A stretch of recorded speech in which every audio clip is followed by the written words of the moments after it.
Don, don, don, don, beat. Dono. Don, don, don, don, beat. Dono. Don, don, don, don, beat. Dono.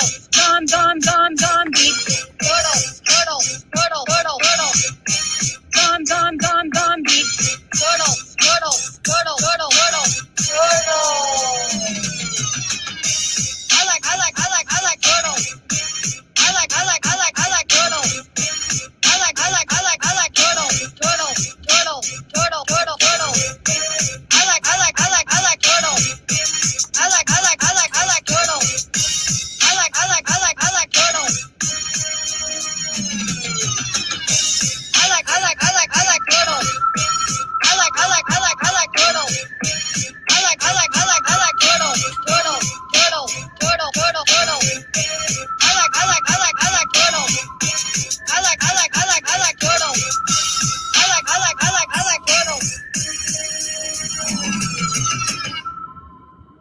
All right, what's up, Turtle Riders? Tasting wine. Get me out of there. All right, hold on one second.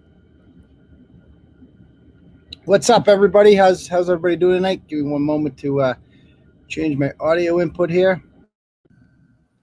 All right, how's that sound? Good? Am I nice and crisp and clear? Excellent. All right, guys, welcome to the Turtleboy Live Show. I'm your host, Uncle Turtleboy here. I've gone ahead and I've shared this link to the Clarence Woods Emerson page, as well as the Turtleboy Sports Facebook page. Why don't you guys go ahead and give both of those a like for me, please, if you haven't already.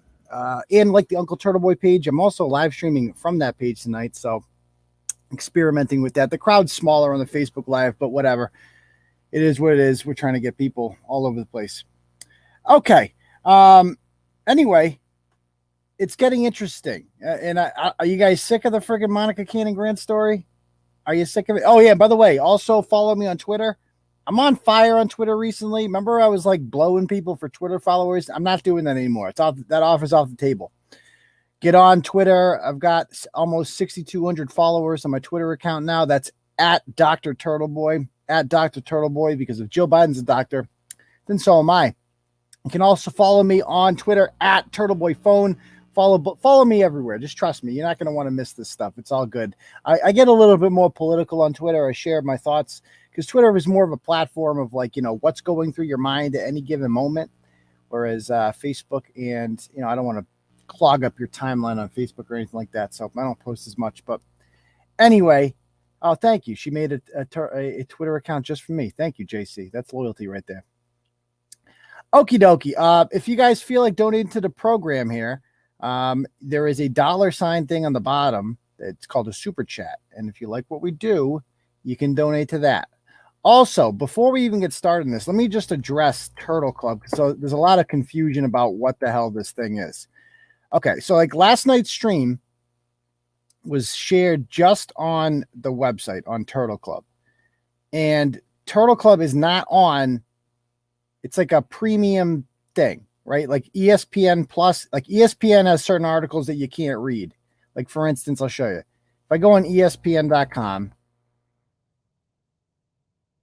and there will be certain articles here that you can't read somewhere on here, probably. Just a bad example. There'll be some that say like NBA Insider, right? So, like, I don't know if I go to like fucking NBA. Actually, the NBA's in season. That's a bad example. NFL. All right, you see this plus thing right here? Like Mel Kiper's 20 NFL draft rankings. If I click on that, you can't read it unless you're in the freaking ESPN Plus, right? It's like whatever they charge per month. This is basically how websites make money in 20. So that way it's like it's free. Like, there's tons of shit you can read on here for free.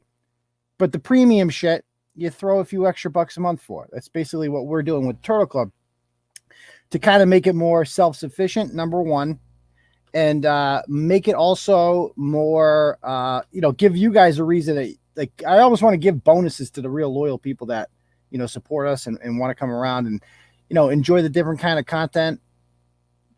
That if you join Turtle Club, that's basically what you get. There's certain perks that come along with it, and it starts on Wednesday of next week. Every Wednesday. So I'll show you how it works here. So you go to Turtle. up on Turtleboy Sports or TB Daily News, there's all these categories at the top, right? Don't go in shop. Just go right to Turtle Club. And then you purchase whatever the hell you want, okay? $15 a month, you get, it explains everything you get on here. You get ad-free, glass, access to restricted private weekly. Yeah, so I'm going to give you guys a free glass for everybody that joins, a turtle glass. Then the community month leader, $25 a month. You got ad-free glass, access to restricted private weekly video streaming, history podcast ones that we just did, access to members only weekly blogs, and eligible for the free t-shirt giveaway. So the only difference between that one and the first one is, I believe, you get access to the blog. So I'm going to also create blogs like on ESPN.com that you saw right there that are restricted only to people that are in the Turtle Club. Okay. I saw somebody complaining about this today. They're like, oh, Steven Crowder. I don't know if this person's a turtle writer or not. Just like Steven Crowder only charges $10 a month and he has a lot of journalists. Okay. Steven Crowder is a fucking like, I like him. He's not a reporter. Okay. He doesn't break stories like I do. He takes a month off every fucking Christmas. He disappears. And I'm going to be honest, this show kind of sucks. It's kind of like the most overrated show. So if you want to go suck Steven Crowder's dick, go over there. He'll come in a mug for you and then you can slurp it all down. But if you want hard hitting analysis that you're not going to get anywhere else, support Turtleboy. Okay. Turtleboy Club Plus. Ooh, I like that. That's catchy there, Amanda. So yeah, that's how you would purchase it. And also, in order to participate, you have to create an account. So you just go to my account. I'm already logged in, so this will be whatever. But you'll need to like create an account on there. It takes 2 seconds, just like anything else. And then boom, that's the account you use. It is just like YouTube Live. People are like, I don't understand the purpose of this. It's really simple, okay? To make Turtleboy more self-sufficient. Like when you think about it, right now, we are, and if you have to ask that question, you're missing the big picture here. Right now, I am completely dependent on YouTube, which is scary because YouTube's owned by Google. At any point, I mean, I have 16,000 something subs on here. At any point, they can just take you all away from me. Just cut us off, right? No more Turtleboy in your life on YouTube. And quite frankly, I feel like that's going to happen one day, don't you? At the rate that we're going, like what? They've taken away Facebook from us, Twitter, Google AdSense, PayPal. I mean, how are we even still on YouTube? I feel like that day is coming. So we need to have our own streaming service. So I invested in this. It's called an investment. You pay somebody money for something. They create a product for you. And the hope is that that product pays off over time. That's what's called an investment. So that's what I've done here with this. I'm trying to make Turtleboy more self-sufficient. So that way you can just watch it right on the website without even going to YouTube. Get your head out of this idea that like you have to go to the tech companies for shit. No, I'm building my own platform. That's what I'm doing here. Okay. So I'm not even going to need these companies in a couple more years. All right. I think we do have a TikTok. I don't run the TikTok. I got somebody doing that for me. I don't run the Instagram either. I don't know how any of that shit works, but anyway, let's get started on this show, shall we? All right. So first things first, Charlie Parker, our idiot governor, went on the, are you guys sick of the Mikayla Miller story yet? Because I'm not. Every time I think the story is going to die, Monica Grant just comes back with something fucking crazier. So Charlie Parker goes on WGBH today, the welfare news station, with Jim Browdy, who makes over $400,000 a year. I'm going to say that every time I mention this asshole's name. He's completely useless. Him and Margie Egan, they all hate Trump and shit like that and whatever. So Charlie Baker goes on here and they ask him about this and listen to his response. Let me just change the mic.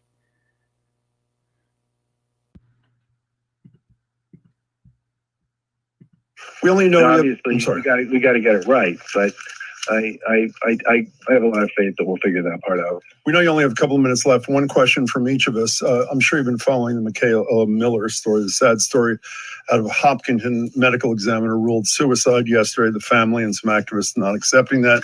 They're calling for an independent investigation and including involvement of the FBI. Do you support that? You support that? The whole story associated with this is just a terrible tragedy, and on so many levels and in so many ways. And I feel awful for her, for her family, and for her friends, and I think so. Basically, he doesn't know what the fuck Jim Browdy is talking about. I think it's very clear at this point. That is the most generic response I've ever heard. I feel really bad. This is really hard for her family and friends. You could say that about literally anyone's death ever. He has no fucking clue who Mikayla Miller is. He's like, oh, I should know about that, shouldn't I? Oh, yeah. I mean, this is a guy who is still friends with Luke Noble, despite the fact that Luke Noble is a guy who is abusive towards his own children, was accused by his own pediatrician of being sexually inappropriate with his daughter. Just a complete monster. Charlie Baker's still friends with him. And Charlie Baker is such a fucking putz. He's our putz, unfortunately. And believe it or not, he's actually better than whatever the Democrats would put up there. But he is fucking useless. So he's going on the show and he's going to try to impress these liberals with his stupid canned response here. Go on, Charlie. I think everybody's view on that needs to start there. I certainly support getting to the bottom of it. I'm somebody who's worked with Marion Ryan, who's a DA there, on a lot of different issues over the years. And I have a lot of respect for her integrity. Okay, so stop right there. He has respect for Marion Ryan, and she has a lot of integrity. The whole conflict here is Monica Cannon Grant thinks she does not. And Monica Cannon Grant is demanding that she recuse herself from this. So obviously then the answer, if you have any respect for Marion Ryan, the answer is no.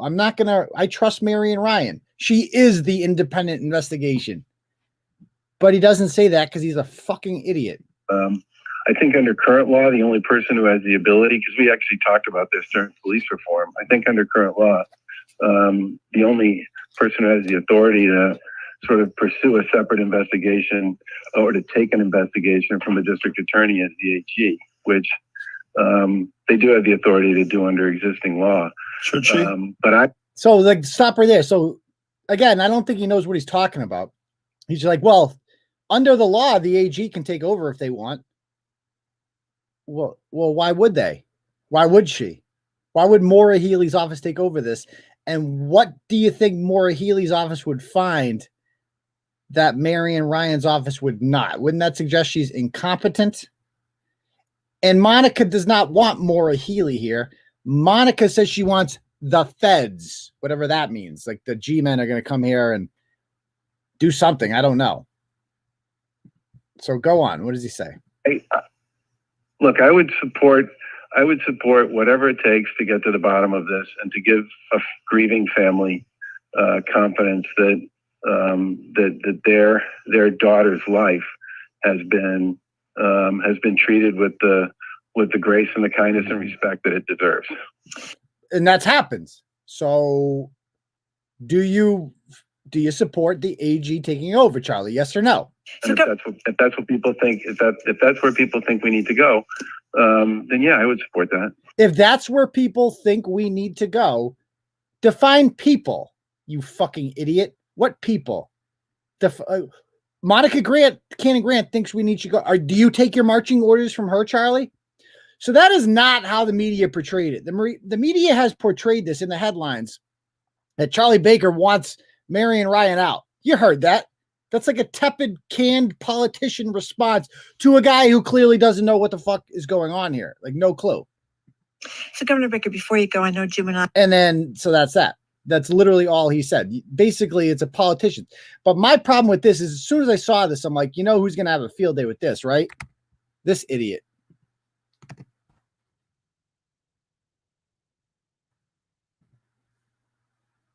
Monica Cannon Grant says Charlie Baker says he would support an independent. Did I not call this?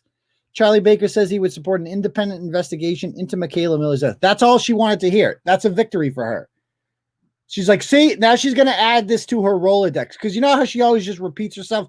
She's just going to add this to the soliloquy that she gives in all of her fucking 40-minute live streams or whatever. And Charlie Baker says we need an independent investigation. And why is Mary and Ryan doing this? Charlie Baker needs to do this. This is what this woman does. She just barks and barks and barks, and powerful politicians just do what she tells them to do. It's fucking insane. It's absolutely insane. Anyway, so that's that. It's not going to happen. Now, here's the thing. Monica went live today with her mother. Now, I have not watched this. This happened like 20 minutes ago. Black Lives Matter, like the national whatever, I don't know if they are a national chapter. Oops.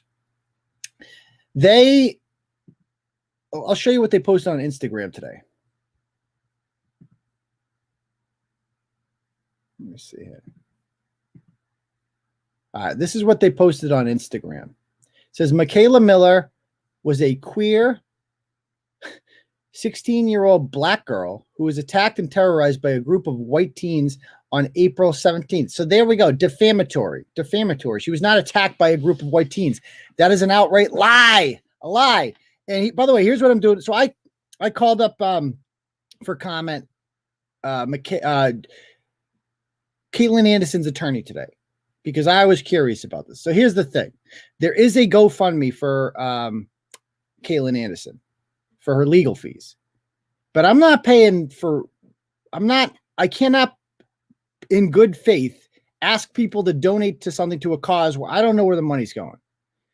And she has not been charged with a crime. Thank you, Rich Danger. I appreciate that. She has not been charged with a crime. So if you like have an issue with, like, I don't know, like, so where's the money going towards? Like, what is this for? I'm not going to preemptively give money to something in case she gets charged with a crime, because I don't think she's going to be charged with a crime. But make no doubt about it, they want to charge her with a crime. They would love nothing more than to find something to appease the mob with. Like, they want to appease this mob. Don't get Mary and Ryan twisted. She's a Democrat at the end of the day. She wants to appease the mob. But they got nothing on her. They got nothing on Caitlin Anderson because she did nothing wrong. She's the hero here. She went and she, we've seen the emails that she wrote to the guidance counselor saying she was worried about her well-being. We've seen the text messages in which Mikayla Miller says that she's suicidal. We've seen all that. So there's nothing that they could charge her with. So here's the deal. They're not going to sue. He's not going to sue until once this case becomes a lot stronger for defamation, when the district attorney's office announces that no charges are filed against Caitlin Anderson.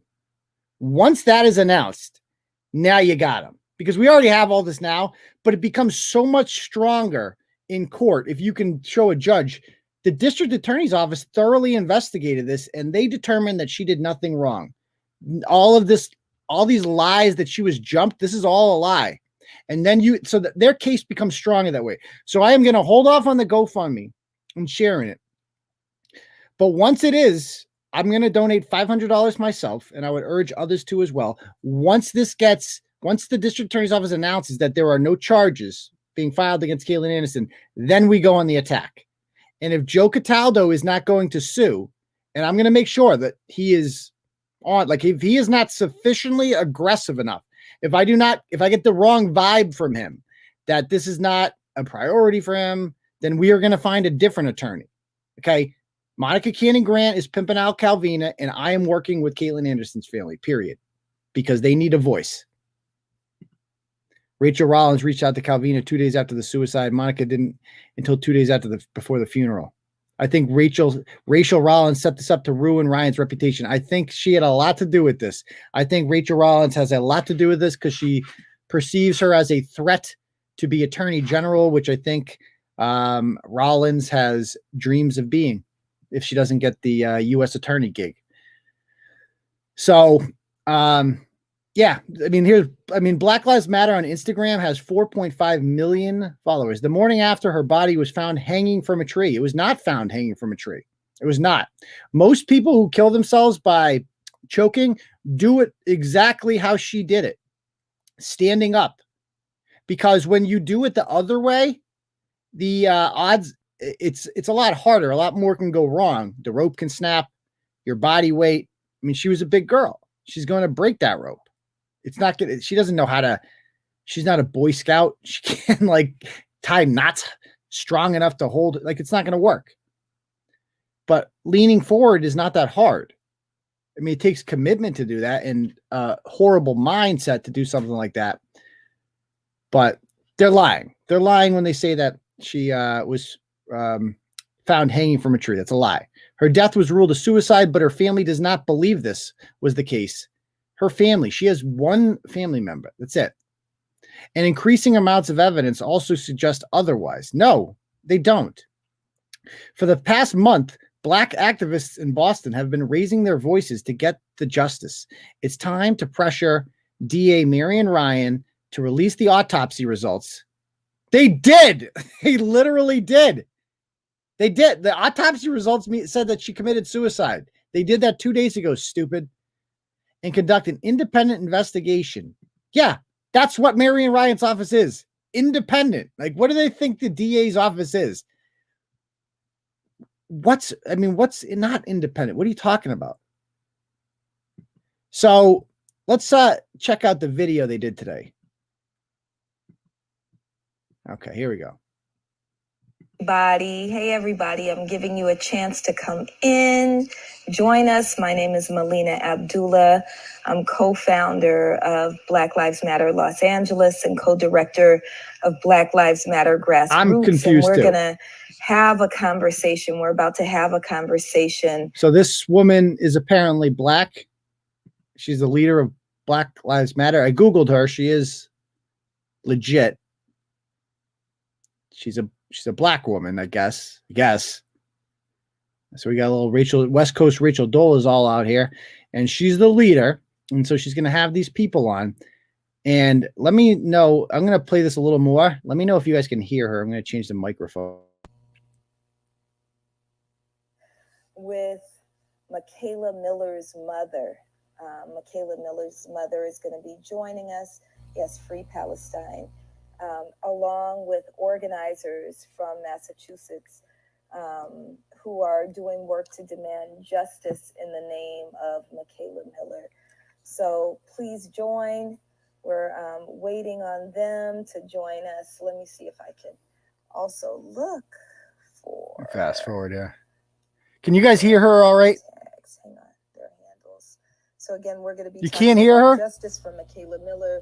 There is a... oh, I changed this. There is a petition. Can you guys hear that at all? Justice for Mikayla Miller. No, you can't hear it? Everybody to sign. You can God damn it. Look up Black Lives Matter, Mikayla Miller. Some people do hear her. Petition, and you'll be able to find that. 1 second. M-Job says, sounds fine to me. It was definitely louder before. So here's the thing. I don't know if we have any tech people out there. Oh, and I forgot to make an announcement. So like, if there are any attorneys out there, sometimes attorneys listen to this program who are interested in this case, please. I mean, this should be on a contingency because this is the most open and shut defamation case and slander case I've ever seen.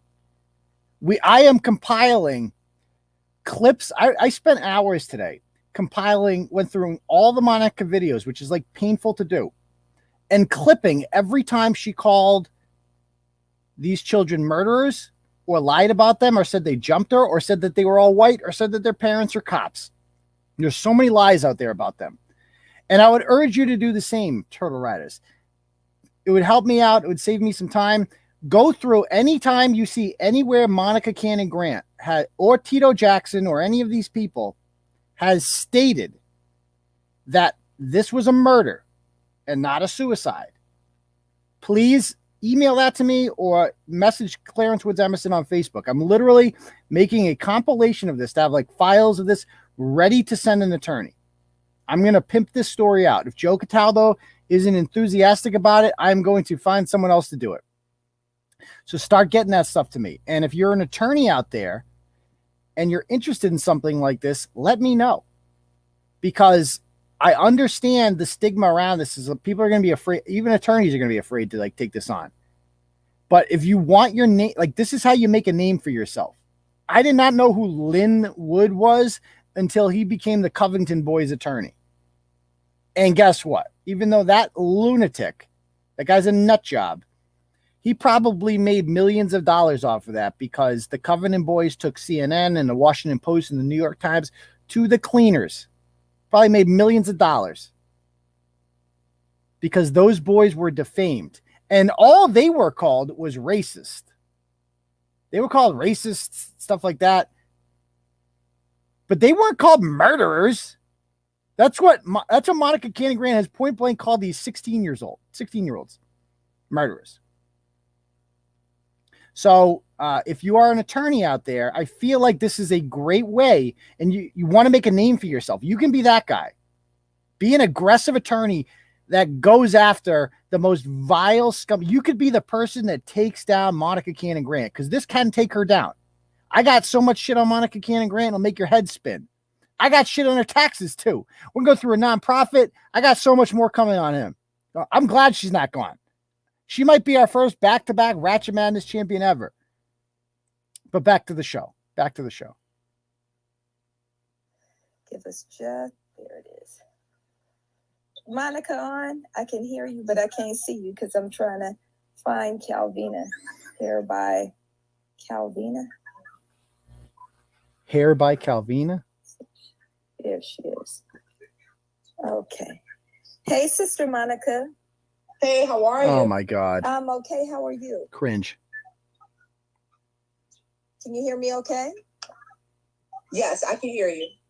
Great, great. So I was sharing with folks as I was trying to pull you up that we are struggling for justice in the name of Mikayla Miller.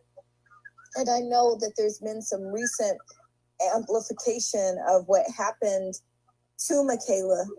And we know that they always tell lies about our people. But we want to lift up what we believe happened to Mikayla and how folks can get justice. But before we do that, I think it's really important to note how. So this is my first time I'm watching this too. Need each other and work together. So Monica, in the name of Mikayla Miller, since her murder, we're gonna call it a.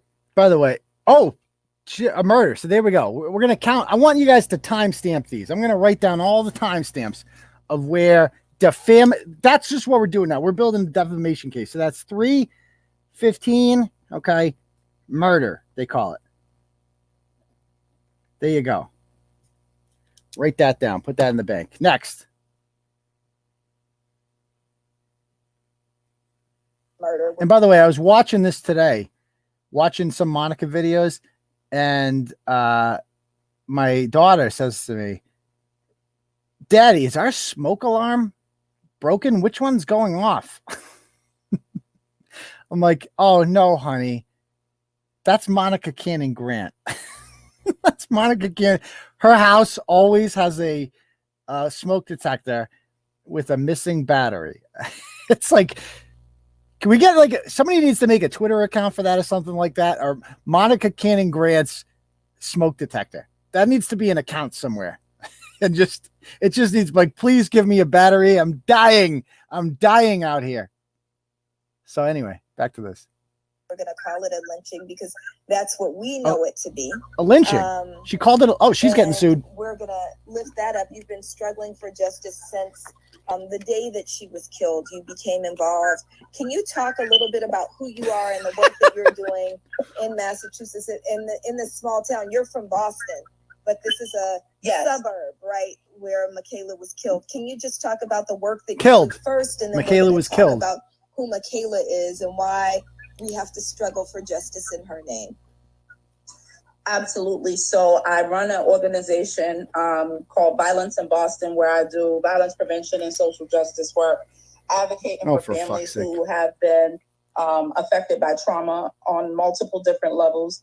Was briefly an activist with BLM here in Cambridge, Massachusetts for a while, but just continuing to fight and continuing to seek justice. I became a nonprofit in 2017. We feed families. We have emergency housing. We place families in hotels who are victims of violence. We do a number of different things. We advocated for legislation to be passed we do all the things necessary in order to achieve accountability. Justice would be Mikayla still being here, but accountability for our people. And it's been a fight. I encountered this family through my mentor, Tito Jackson, who introduced me to the family and asked would I help. And I actually had my first conversation with Mikayla's mother the day before Mikayla's funeral. And that's how I was brought into advocating for this family. We had a conversation with her, and from what she described, you could clearly understand that this was not a suicide. There we go. And there were multiple different factors that were in play. Clip that. As we've been going through the case, and I'll outline the details as we go on while we wait for Calvina, but this DA has weaponized information utilizing the media while not giving that information to the family. And so this mom has literally found out about the ME report and breaks in the case via the media versus this district attorney actually contacting the family. At the beginning of this case, the family did not have adequate legal representation. They now have attorney Ben Crump and his team who have come on to represent the family. They got the race hustlers. And here's Calvina. Here's Calvina. Right. And I think this is Sister Calvina joining us now. Sister Calvina. Sister Calvina. Oh, for fuck's sake. Yes, hello. What is this white woman talking about? Thank you so much for joining us. And, you know, before we get started in the conversation, we've been talking to Monica just a little bit. But, you know, she does do that. She does do that. You know, black queer teenage daughters. And, black queer teenage daughters.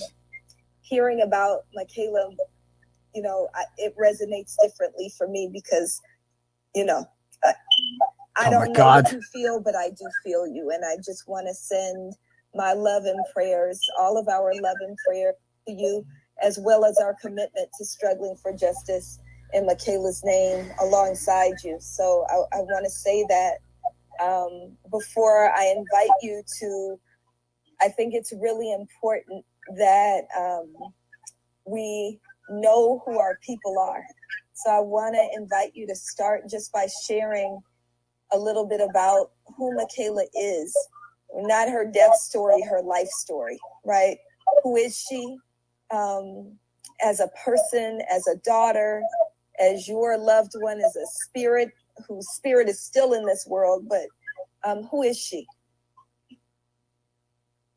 Good question. When you say that, it makes me smile because there's so many great things about her. Yeah, you wouldn't know. Name one. I just remember. Name one. When she was born, and I remember holding her in my arms and saying the first words I said to her was, "You're gonna want what you want." By the way, that's the other thing that goes on with Monica in the background. Burn, burn, burn. What the hell is that? She has another, so she's taping herself with one phone, and then with the other phone just keeps vibrating. This is so embarrassing, but so on brand that you have this national platform now, 4.5 million followers on Instagram, and you can't fix your fucking smoke alarm. Seriously? Oh wait, go on. Get what you want in this life. This is in Norfolk Hospital in Atlanta. I never forget. And there was just something special about her when I held her in my arms. And throughout her life, with her mother, her being my daughter, I was able to experience that specialness in her that I saw the day she was born. What? Her kindness. This is the most generic thing I could ever hear. This is like the words of somebody that barely knew their own daughter. I'm sorry. Like I could write this a little. I've never met Mikayla Miller. I could write this. This is like the least personal thing I've ever heard in my life. Look at, she's just smiling. Like this would be almost impossible for you not to cry during. Like, let's be honest. The death of your child should be the most traumatic event ever. And it's just not. She's just loving the attention. It's so forced. You're right. It is so cringe. Her altruism. Altruism? Her meekness. Meekness? Who's coaching this woman? her respect, her patience. What? Her Oh my God. light. Oh my God. This is so bad. Is something for me irreplaceable.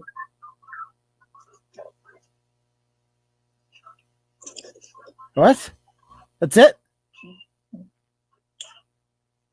She just Oh my God. This is so has bad. a kind soul. Oh my God. This is so fucking bad. And she looked for kindness in Oh. everyone she met. Oh my God. Imagine this is your mom and this is all your mom had to say Yeah, about you you. would have to sit down and talk to her and say, well, not everybody is so kind as you. Oh my God. There's the phone again. Look at it. They're like, what is that? What is going on here? But that didn't sway her from thinking everybody was nice, because she just had so much light within her. And anyone who encountered her saw her light.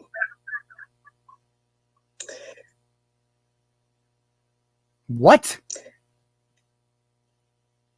There is nothing on this earth that can replace my daughter. Except me. for $60,000 in a GoFundMe. There's nothing that can replace when I came home and I would complain to her about my clients and about this and about that. And then eventually when she got older, then I could talk to her about life.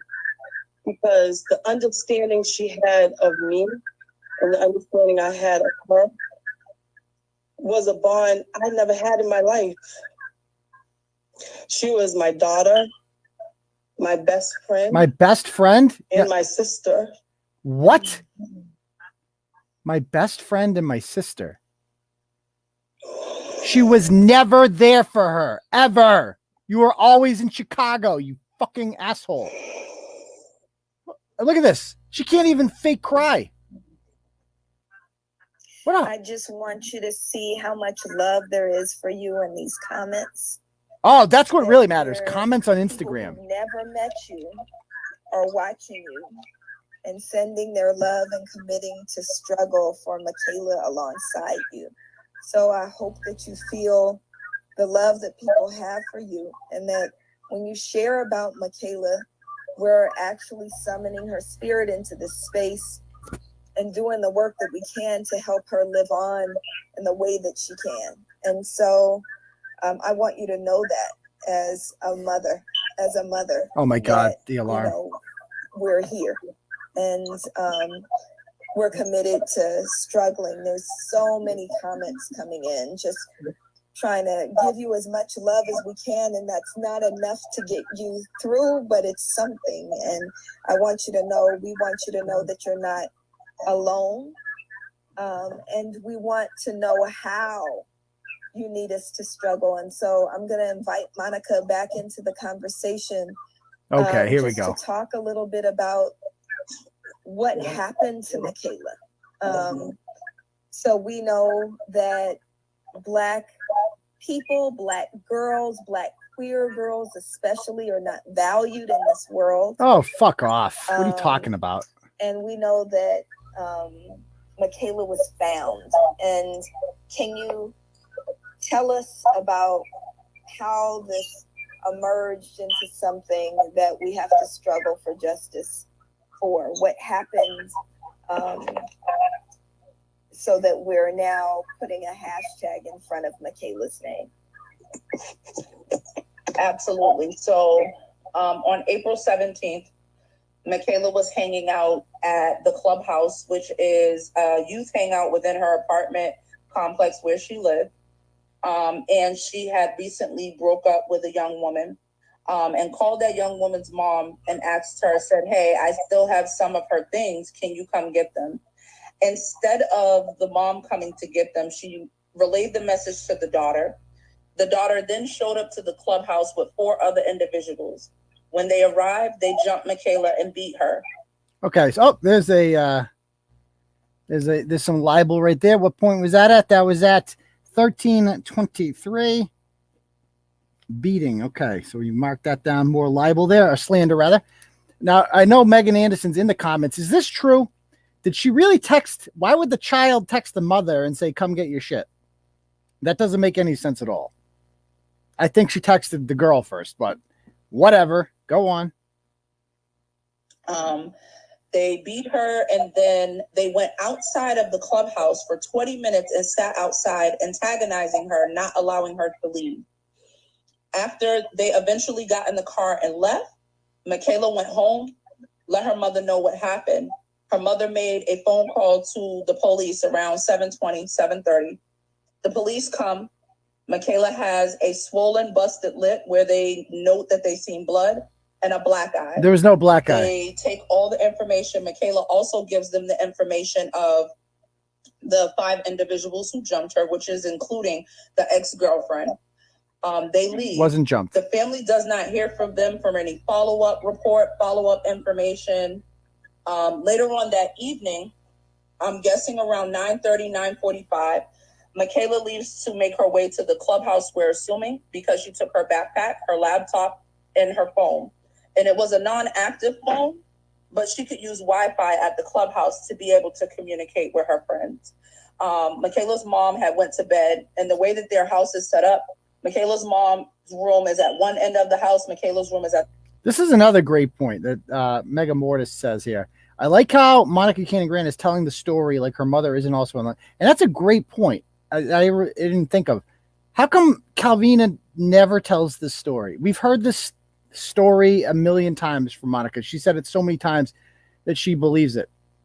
How come we never heard it from the mother herself? This is the Monica Cannon-Grant version of it, and everything she says is a lie anyway. The other end of the house, so her mom was unaware. Just that watch she had the went mother. to the clubhouse. The next morning, the police contact Calvina, Mikayla's mom, to let her know that Mikayla had hung herself and was found in the woods. We have conflicting stories on the time in which the police showed up and Mikayla was found.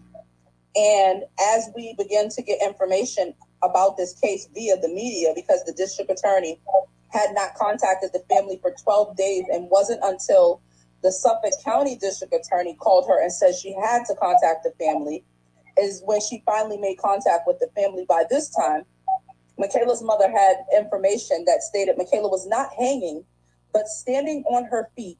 Okay. With white sneakers on. They said she was about 50 feet into the wooded area, wherein she was actually further in. She had on an all-black sweatsuit. The belt was tied around her neck, and the belt was tied to the tree in multiple knots. She had a cap, a baseball cap on her head that was perfectly put on her head, and she was standing. She was not hanging. The belt and the tree were described as being super thin. Mikayla is 5'5" and 180 pounds. The tree would not support a hanging, nor would the branch support a hanging. The belt being tied in multiple knots, meaning that she would have needed help in order to do so. It's not an activity she would have been able to do on her own, and she was standing on her feet when they found her. From, Calvina being proactive and trying to figure out what's happening, she's talked to neighbors. She's talked to the woman who owns the property where Mikayla's body has been found. This police department and this District Attorney Marion Ryan, has repeatedly released information via the media without telling this family, neglected to talk to all... By the way, repeatedly released information. You literally have been demanding that. That's your whole thing. And now every day they release more and more information, and all of it makes Monica Cannon-Grant look like the liar that she is. So she's like, yo, why are you releasing this information now? This isn't good for my business. Megan says, and I listen, what else could I do? She was part of our lives for years. Am I supposed to just tell a teen, be that upset and say, hey, I'm busy? Hell no. Oh, yeah. I'm not sure what came before that, but it's just amazing. Let's go on.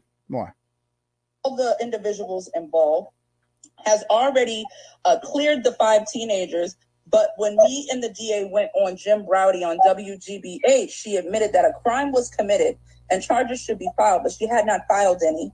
And her reasoning was because Mikayla was no longer here. It's funny she says that because one of the things that they did was dropped a case that Calvina and Mikayla had from 2020 that was due to be dismissed during COVID, but because of COVID, we couldn't go in our courts. And so we had a visual on the 6th of May. The 7th of May, Calvina Time out.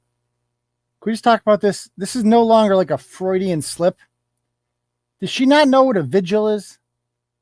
I don't think I've heard her call it a vigil once. She calls it a visual every single time. Did Monica, she says, no way this chick graduated from high school, right? No way. A visual, she calls it. By the way, her sneakers are all white. Courts were open during COVID. They just didn't have jury trials. So this woman was arrested in March, right before the COVID thing happened. And like a lot of cases, it hasn't been back in the courts yet because they haven't had jury trials. And now it's back. And so it wasn't going to get dropped now that the victim's dead. I hope they pursue this to the fullest. They probably won't because they're a bunch of cowards.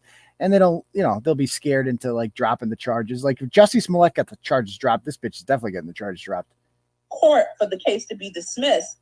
And in retaliation, they stated, we're not dismissing it because you rallied and held visual for Mikayla and Hopkins. Visuals.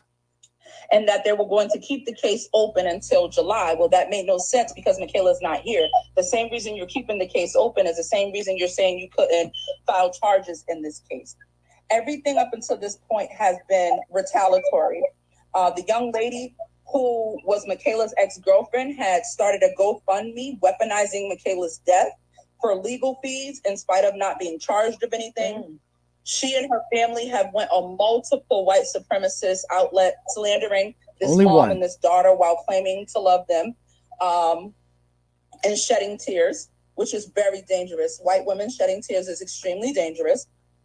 White women. So you heard that, all white women out there, you're not allowed to cry. Every time you cry, a black girl gets lynched by 5 racist white people. I mean, this is fucking insane. Insane. All 5 of the teenagers are white, and this town is predominantly white. Okay, there's a lie. 18, 15 kids are all white. Lie.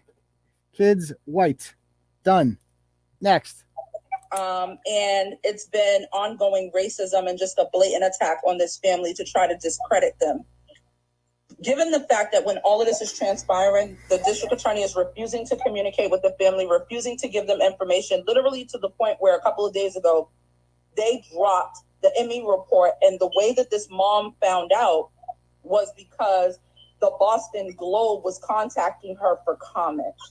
Wow. The family was not notified. Who gives a fuck? You asked them not to call you. What I did was I made phone calls because that's the only thing I knew how to do to everybody in the world.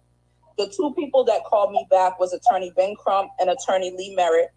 And after having the biggest race hustlers, them, attorney Crump and his law firm that he's partnering with is working with the family and is now representing the family. We are now also working with the National Black Justice Coalition, Mr. David Johns, who has been handling press and the social media campaign to highlight the injustices that have happened in this case around Mikayla Miller and her.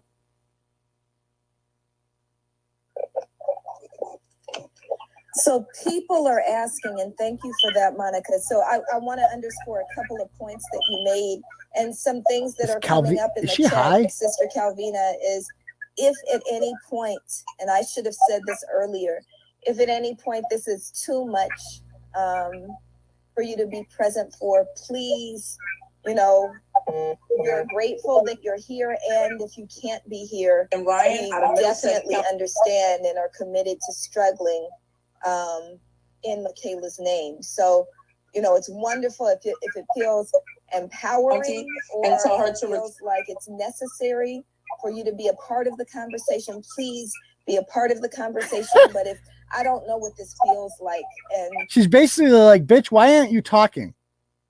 Why are you just sitting there? Like, you look like you're high or something. What's wrong with you? If you need to step away, we more no, she doesn't. Understand Trust me, she's not human. Well, I thank you for that, but my presence here is important. So, but I thank you for offering that. Oh my God. Thank you. Oh my Thank you. God. She's so cringe. I think what Sister Monica just shared is really important. And I just want to underscore this point that these were 5 white teenagers. Nope. Lie. Who had jumped Mikayla. Lie. And we know this. No, there's documentation of it. No. Evidence No. of it, There's none. No, there's none. There's alleged. There's no documentation of that. There's no evidence of that. That's like 5 lies in a row right there, all defamatory. So I will be clipping that and sending that to Attorney Cataldo. If he does not want to sue, I will shop it to somebody else. Go on. Thank you very much. She looks like Janetti. I mean, her and Janetti, I don't know who's more out of it of the two of them. Suicide that seems an impossible suicide. Why is it impossible? I don't know how you do that standing up. I don't think that that's possible. So you're outlining that what the state is alleging is pretty much an impossibility. The fact that they're ruling it a suicide is pretty much an impossibility. I also read something that 2 of the white teenagers may be the children of police officers. A lie. Is that right? Have you heard that? Here we go. Yes. So 2 of the young people involved have connections to the local Hopkinton Police Department. Nope. Which we believe to be the main reason as to why from the very beginning, the head sergeant that was in charge of this case, Sergeant Sean O'Brien, made the statement to this mom that this was a suicide before there was an investigation. The day that they came to notify this mom, they already made a determination that it was a suicide. In fact, he made a statement that said, "I've been on this force for 20 years. Trust me, it's a suicide. And you don't want to go public because then everybody will know that your daughter was gay." Everybody knew she was gay. So I want to step in here and say, let's see what she's gonna say. When Sergeant Sean O'Brien came to my house at 9:30 Sunday morning, April 18th, his exact words were, "Your daughter left last night and hung herself and committed suicide. Case closed." Right, because she did. The moment I wanted to ask a question, he immediately shut me out. He began to be frustrated with me when I became emotional. He then I don't believe for a second she was emotional, but go ahead. left out of my apartment door and left the other. One was a Hopkinton officer and one was another detective. He was frustrated that I had any questions. So the conclusion was made the day they found my daughter. And because the conclusion was made the day they found my daughter, there was no investigation to be made. And they didn't scan for evidence. They didn't bring in the canines. The canines? They didn't bring in any extra police force to look around the area. It was cut and dry to them. So this is the next day. The next morning, they didn't bring in the police dogs? They're not looking for somebody. If they killed her the night before, do you think they're just fucking hiding behind the tree around the corner? There was no footsteps out. There was no signs of a struggle. The girl's shoes were white, as Monica said several times, which weakens her case. What are you talking about? Good Lord. A black young girl hanging on a tree. We don't want this in our town. And wait, let me choose my words wisely. She wasn't hanging. She was tied to a tree. And that was it. And what they wanted me to do was just to believe their word. I asked them for photographs. I asked them for forensics. What does that mean? I asked them for the belt. When I asked them for a picture, They sent me, Sergeant, let me be specific, Sergeant Sean O'Brien sent me a stock photo picture of a tree that he found on Google with a chainsaw on it. With a suicide on it? What? So they didn't, you wanted pictures of your dead daughter? Well, first of all, I'd like to take this time to remind her that she went missing the night before. She disappeared the night before. You knew she was suicidal, or maybe you didn't. Actually, you probably didn't know that. Caitlin knew that because Caitlin actually gave a shit about her, unlike you. Megan Anderson knew that. She was more involved in her life than you were. DCF wanted her to take her in after you kicked the shit out of her. Yeah, remember that? You got arrested? Yeah, how about that? And the next morning, you woke up. I mean, let's say you went to bed at what, 9:30? Time did you wake up on Saturday? Like the cops informed her at like 9 o'clock or 9:30 a.m. that her daughter was dead. So what time did you wake up? And when you woke up, what kind of mother, the first thing in the morning is like, where is my suicidal 16-year-old daughter? That's what a response, and calls the police, calls everybody. Like, have you seen her? Do you know where she is? She didn't do any of that. God, I hate this woman. And what he told me was, well, they're getting, supposedly someone in the family has been in contact with some people which would bring media, and I would advise that you don't go to the media because your daughter's sexuality will be exposed. Never happened. Right. And my understanding also of Mikayla and what we keep seeing in the chat is that she was courageous and strong. We keep hearing so much love for you, Sister Calvina. She was courageous and strong, and it wasn't a secret. She wasn't hiding who she was. She was. So this so-called threat is not a threat, right? What threat? Exactly. What's not a threat? Exactly. Right. What is she saying there? That she was strong? So this is she saying that she wouldn't kill herself? If she was so strong, what is she implying here? That because she's so mentally strong, she would not hurt herself? God, these people and their refusal to accept the fact that this daughter was just sad, terrible. Right. The other questions that keep coming is what can we do? What do you want us to do? Oh, this should be interesting. Saying we'll struggle alongside you. What does that struggle look like? I know there's a petition. What else can we do to support you? So what we've been doing is organizing people to call the governor and call this DA's office. We're demanding her removal from this case and demanding an independent investigation. Call the governor. She has proved her incompetency throughout this whole process. Proven. She has proved her white privilege. Oh my God. She has proved that she has no regard for this family and the severe loss that they have experienced. And so for those reasons, there's no trust in the fact that she will handle this case and investigate it to the full extent of the law. She dropped the ME's report and then said, we're still investigating. And that's a good point. Like, what are you still investigating? End this. End it now. I hope Joe Cataldo is telling them that. Like, this needs to fucking hurry up. This needs a conclusion. My client did nothing wrong. You're clearly looking for something to find on her. You don't have it. It needs to end now. Go ahead. We've had experts that have stated they've never seen this amount of information be dropped from a case that is still under investigation. But what she has been doing is attacking this family using the press.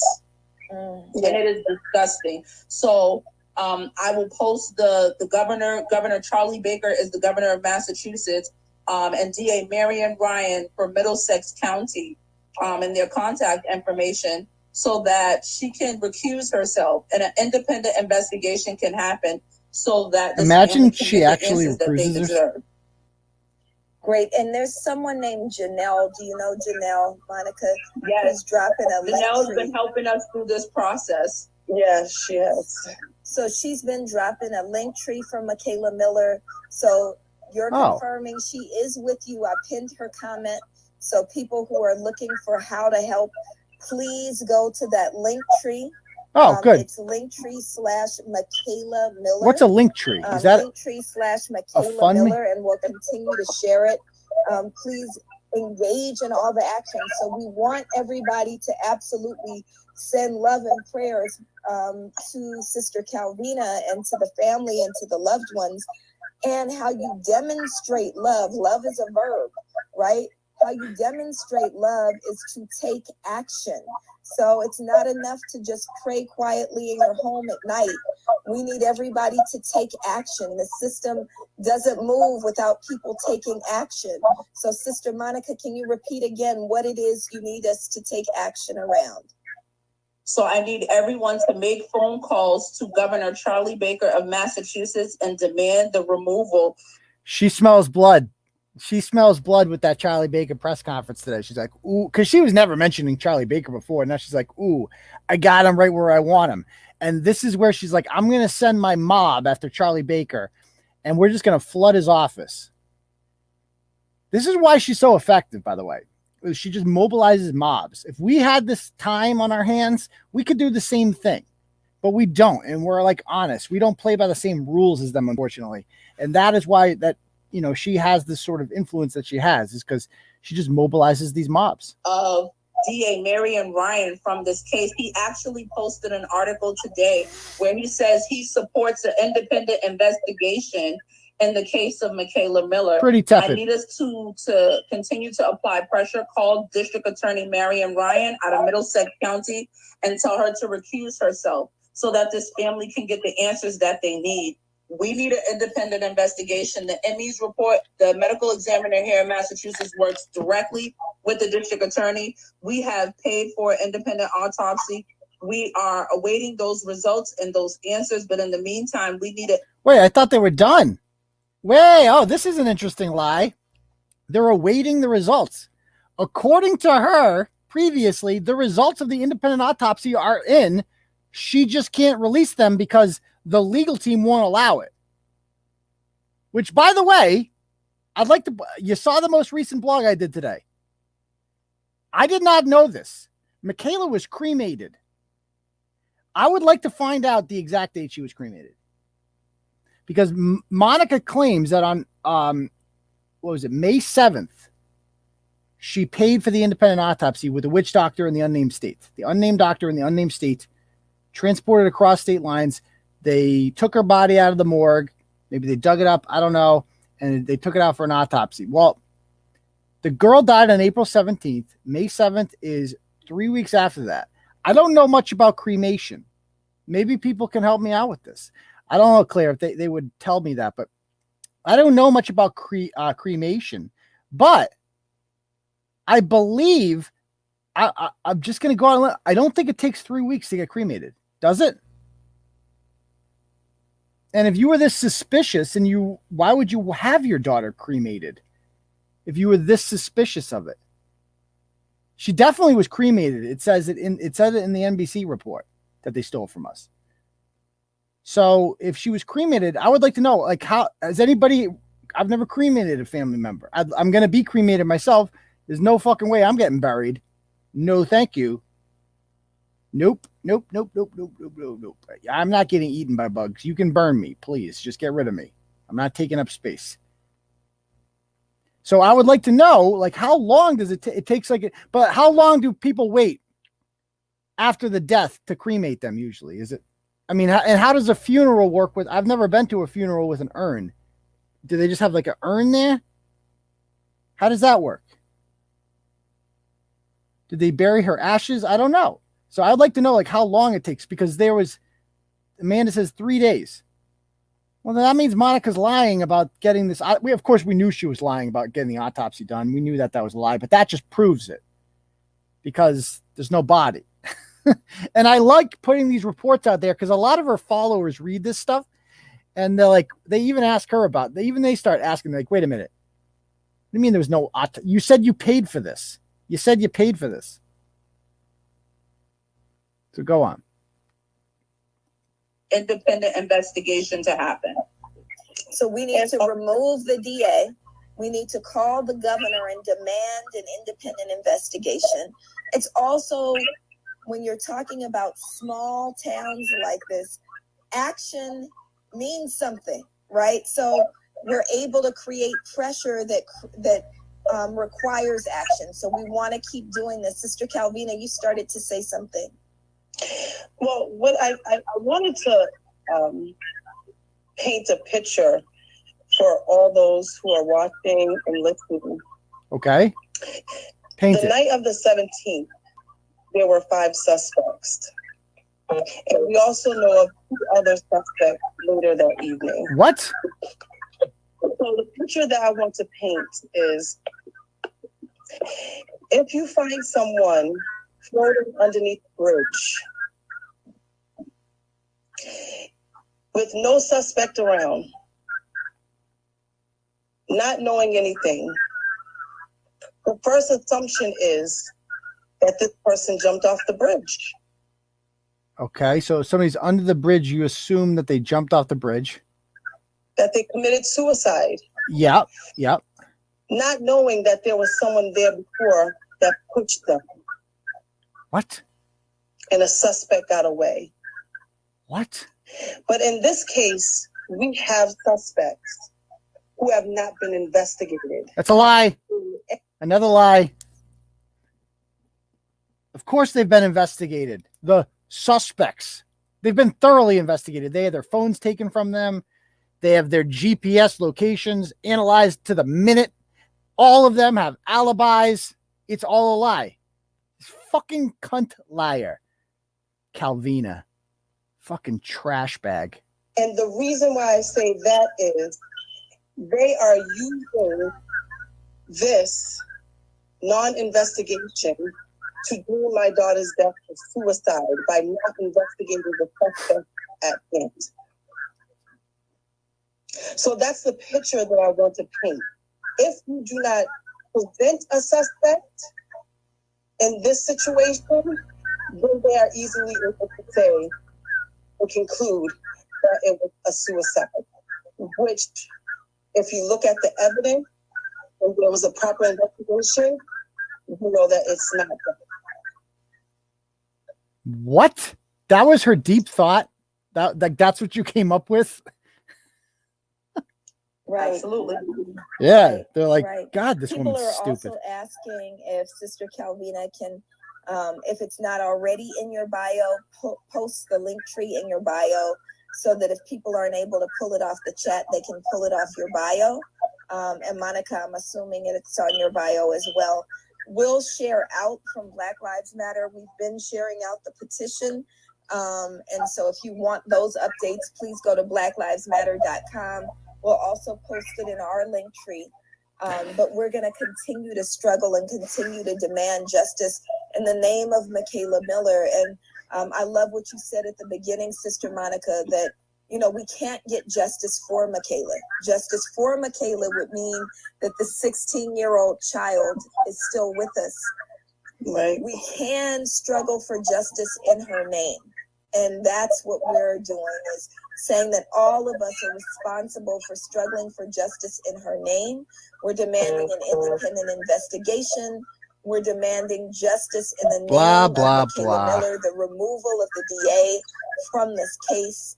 And we want it fully investigated. We want... I mean, this is, by the way, just as Black Lives Matter in general, like this is the person they go to. It just shows how BLM does no research at all. They don't care about facts. Like if this was me and I was running this organization, I would care about facts. I'd be like, so, okay, so this is what you say. So let's hear the whole story. Like I would investigate Monica. Like, what's your background? What do you like? Tell us about this abuse. You know, ask some fucking questions. This is an interview. This is ridiculous. This is a circle jerk. This is the only type of media that Monica Cannon Grant associates with.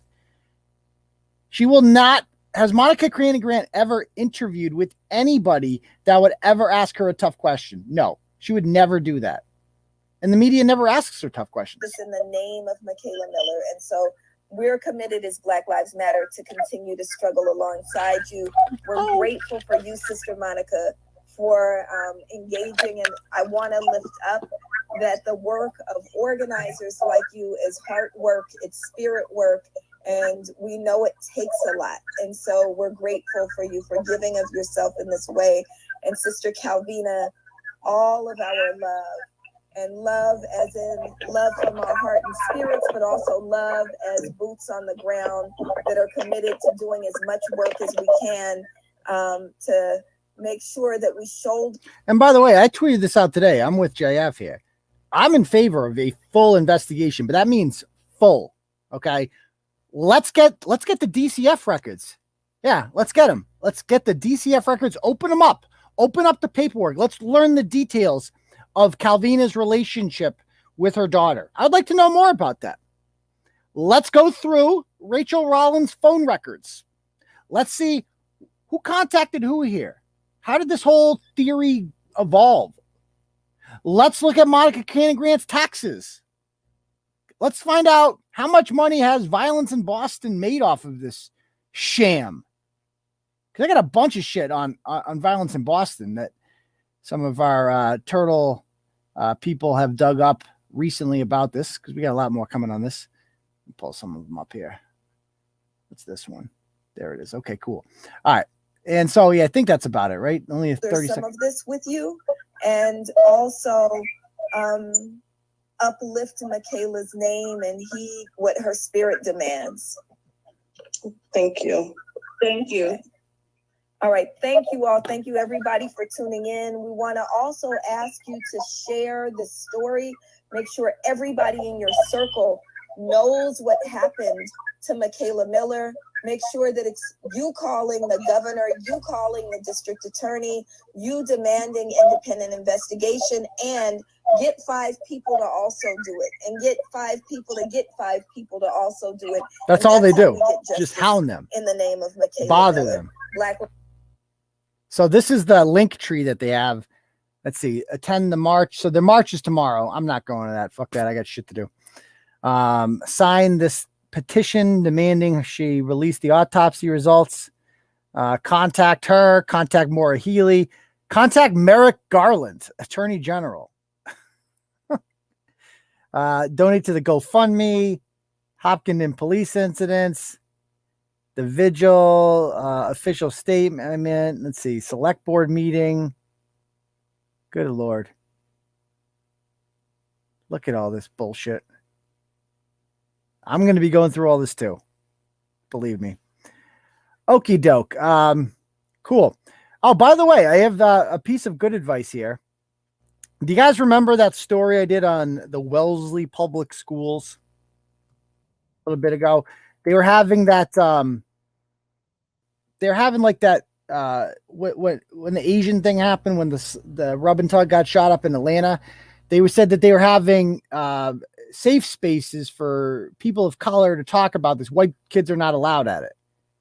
And that's segregation. That's illegal, obviously. So I wrote about it, and then they called it an affinity space. Well, guess what? Turtleboy gets results. Mass school districts racially segregated healing spaces explicitly included white students in a complaint here. A parents group has filed a federal civil rights complaint, and they're from Wellesley, so you know they have money, alleging that a Massachusetts school district excluded white students from a healing space. The parents defending education complaint, and this is great. This is fighting back against critical race theory. This is great. So this is what we do. Other YouTube channels, you know, they focus on fuzzy potato for a while and obsess over weird mentally ill guys who follow around police officers. Not us. This is what we do. We create national stories at Turtleboy. We dig for facts, and that's why you people come here. It is a superior brand. It is what it is. So, okie dokie. Thank you, Castle Protection. This whole thing is suspect after my son died. Sorry about your loss. My wife couldn't talk. Exactly. It is so suspicious the way the mother's acting. That is not how a loving mother acts. I'm sorry. At no point has she seemed sad about this. Has she seemed upset about it or anything? Like, she's just like, whatever. It's like going on there.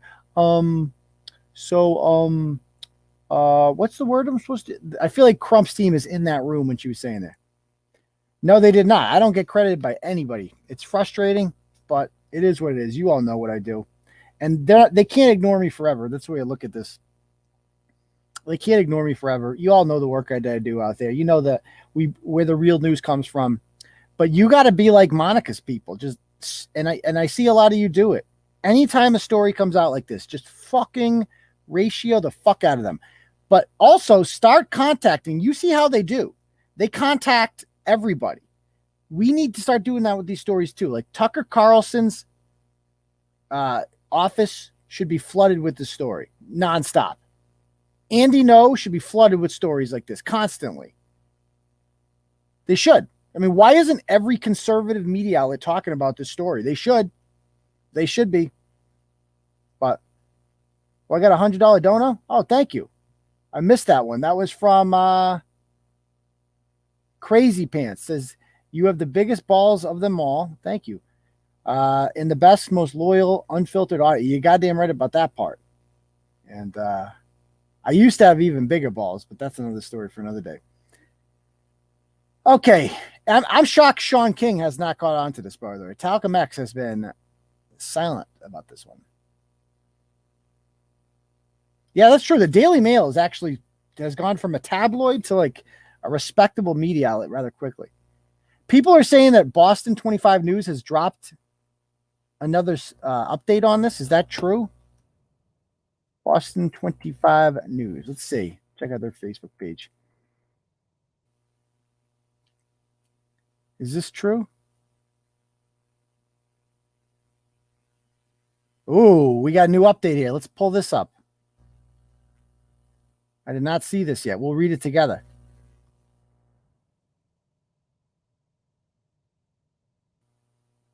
Okie dokie. There it is. So, 25 investigates obtained police records stemming from the investigation. The 17 pages include analysis of her cell phone, interviews with school guidance counselors, and witnesses who were involved in a physical altercation the day before she died. Among those interviewed was Mikayla's ex-girlfriend, who, by the way, so I thought Calvina said that they weren't questioned. Oh, I guess they were. Every fucking time more information comes out of this, they are proven to be liars. Every fucking time. Among those interviewed was Mikayla's ex-girlfriend, who they're not naming because she's a minor. During her interview with Hopkinton and State Police, the ex-girlfriend claimed she notified a guidance counselor that she was concerned about her mental health. In a separate police interview, the guidance counselor was also investigated, claimed that she was notified about concern for Mikayla. She also told investigators that her concerns went back to 2019. That's when she filed a student at risk on Mikayla and notified her mother, according to documents. 2019. This is interesting. Ho. Now, so good for Boston 25 News, whatever, getting this story out there. I'm happy the story's getting out there. They've obviously gone a step further and got shit that I have not had, but they never would have even known to contact the guidance counselor were it not for Turtleboy.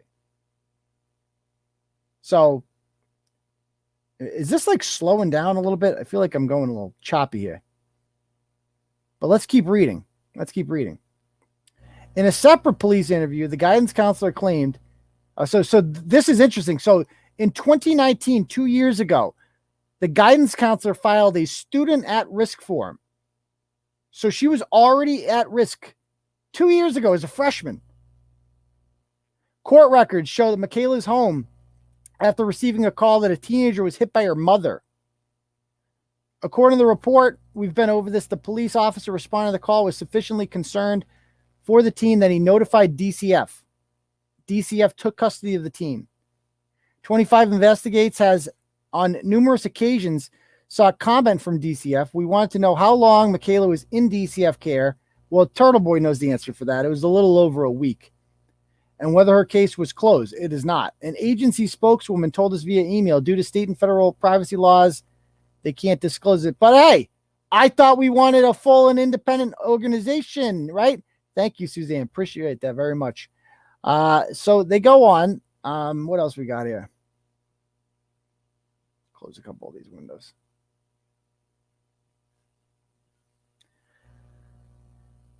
As 25, let's see, just 6 days before Mikayla's death, the ex-girlfriend claims once again tried to get help from Mikayla. She told police she reached out to the same guidance counselor via email, which we've produced, and Facebook message Mikayla's aunt, which we produced, telling her she was very worried Mikayla was going to hurt herself. Jesus Christ. That's heavy. As 25, let's see. As 25 investigates previously reported, the day before her death, police records show a girl and 2 boys arrived with Mikayla's ex-girlfriend at the apartment game room around 7 p.m. to exchange personal items with Mikayla. According to witness accounts, Mikayla and her ex-girlfriend were talking alone for some time in the game room before they began yelling and eventually fighting. So there it is. It falls apart. According to the narrative, they all came there to jump her. But yet, according to the police report, and this is when Mikayla was alive, this police report was created. They didn't jump her. They were having a conversation. This is exactly how Megan Anderson described it. Exactly. And it turns out it's all true. The ex-girlfriend claims she was shoved by Mikayla and admits to striking Mikayla in the face. Of course. She weighed like 100 pounds less than her. She's not just going to pick a fight with her. So Mikayla's going nuts. She pushes her. The girl punches her back. It's a lover's quarrel. You're not going to get arrested for that. That's not how this works. The report then states that the other teams came into the room and intervened. One of the males stated he struck Mikayla in the face. So it sounds like what happened here is like they came in to intervene after they saw them fighting. Mikayla outweighs her by 100 pounds. She can't win that fight. And so the boy, I don't know if he pushes her in the face. I don't know. He struck her in the face. That is not being jumped. That is not the same thing as being jumped. The teens claim that's when Mikayla lost it and started smashing her head on the pool table, causing it to break.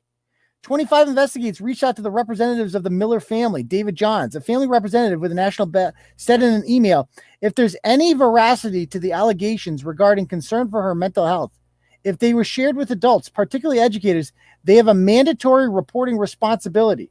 If there's veracity, there should be a record. There was, and they did report it. You fucking idiots. You fucking idiots. Every day this goes on longer and they're not abandoning it. It's amazing. We reached out to the public schools, but we have not heard back. An attorney for Mikayla's ex-girlfriend provided this statement. Some people are pushing a particular narrative that isn't true. My client, who is a juvenile, did nothing wrong. Anyone who claims she's blameworthy in any ways is speaking out of ignorance of the facts. The fact is, my client, at only 15 years of age, had contacted and informed school officials and her now deceased friend's family out of concern for her friend. That this is a sad situation. Ultimately, upon the conclusion of the investigation, I expect my client to be absolved of any wrongdoing, and she should be commended for her efforts, and we're going to sue your fucking ass.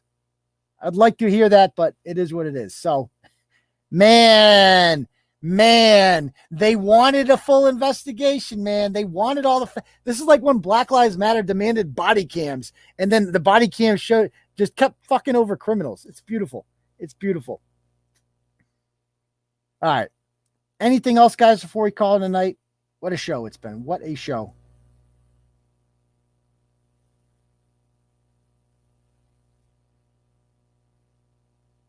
That's a great point, too. There's no cameras to show. All of a sudden, Rachel Rollins doesn't think it's suspicious when the cameras don't get her on tape getting caught in road rage. Yeah. Thoughts on the Bruins? I mean, what a series this has been, huh? 3 overtime games, 2 wins.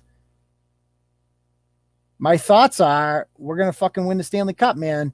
I did not even know Montreal and Toronto got moved to a different division. I didn't even know that. What kind of shit is that?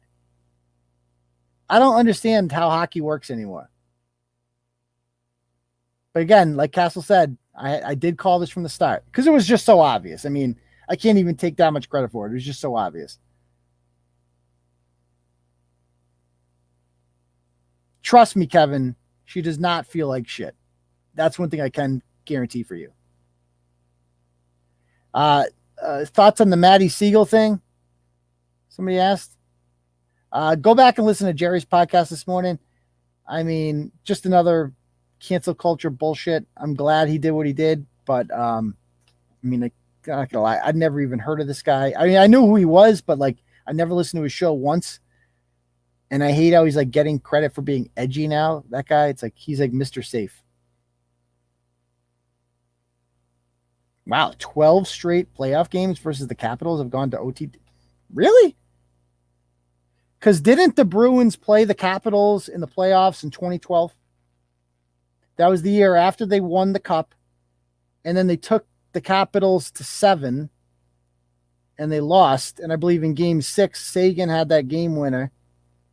I want to say.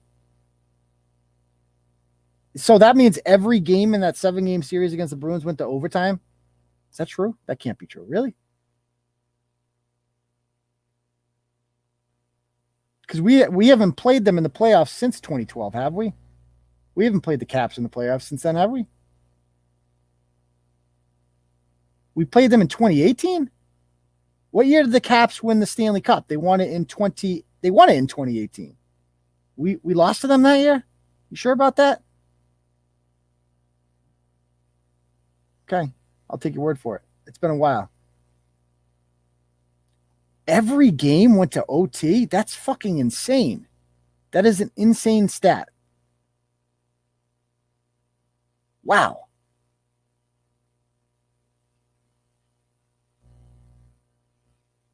Wow. Anything else, guys?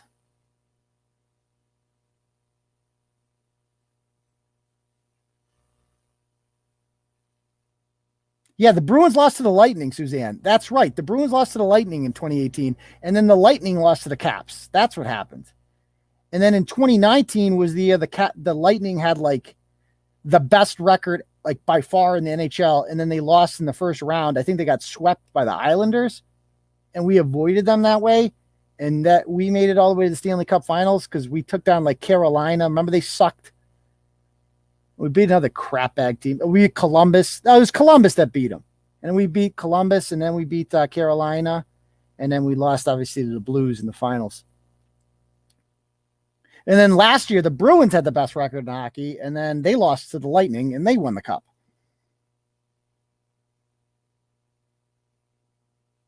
Anything else, guys? Yes, if you are in the golf tournament, you should have got an email that it has been rescheduled to the 26th. So that we can have no COVID restrictions whatsoever. It's going to be dope that way. Trust me.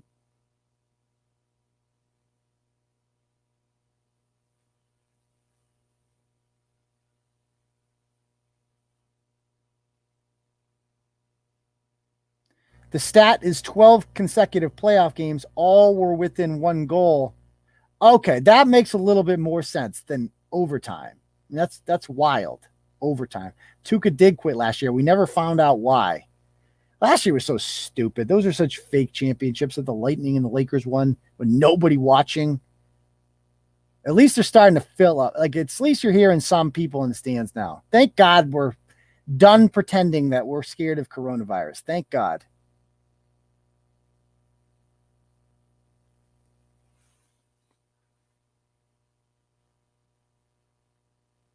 All right. Anything else? I mean, that's what they said. I've never seen any evidence of that. Did his daughter definitely have? I mean, if he did, understandable. All right, guys. I guess we'll call it a night then. It's been real. We will see you guys all on Saturday night, right? For the next episode of Turtleboy Live. Peace, Turtle Riders.